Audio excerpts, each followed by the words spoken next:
Good morning po sa inyo lahat. Isa pang muli yugto na ating daily Bible blessings. Pamagat po ng ating aralin ngayong umaga ay ang tatlong bahagi ng pagbabago. Ang tatlong bahagi ng pagbabago.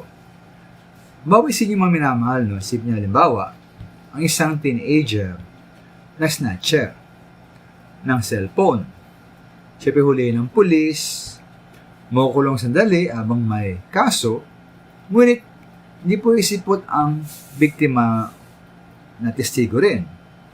Kaya mangyari po sa kaso niya, dismiss, na basura lamang. Kaya mapalaya po ang snatcher. Tapos, bilang snatcher, siya ay muling magnanakaw. Huli-uli, kaya po ulit lang maminama, ulit lamang, at ito nga po ang minsan nangyari po sa sistema sa batas. Kaya walang nangyari tunay na pagbabago sa mga magnanakaw. Ngayon posible naman sa Biblia, ang plano ng Diyos ay iba. Ang plano ng Panginoon ay tunay na pagbabago. At ito po para sa akin ay may tatlong bahagi.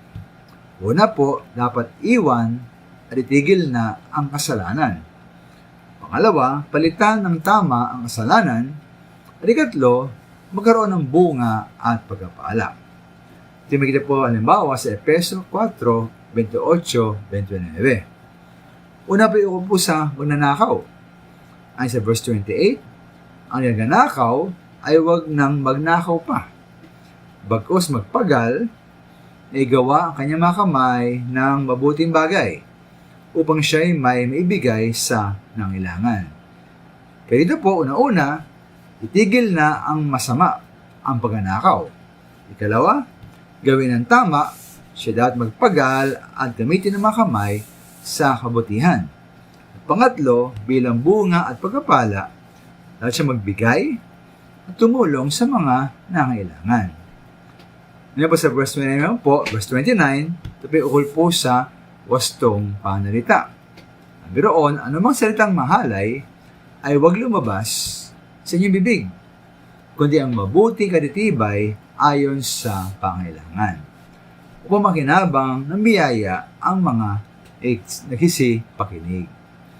Kaya ba niya unang minamahal, dapat alisin at iwasan na ang mahalin na panalita. Ikalawa po, magsalita na ng mabuting kaditibay lamang ay sa pangailangan ng manikinig at sitwasyon. At pangatlo po, magbigay ng kapakipakinabang na biyaya sa mga nakikinig.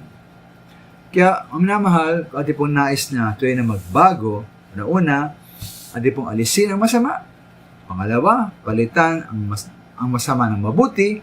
At pangatlo, ito ay maging pagpapala sa ibang tao. Salamat.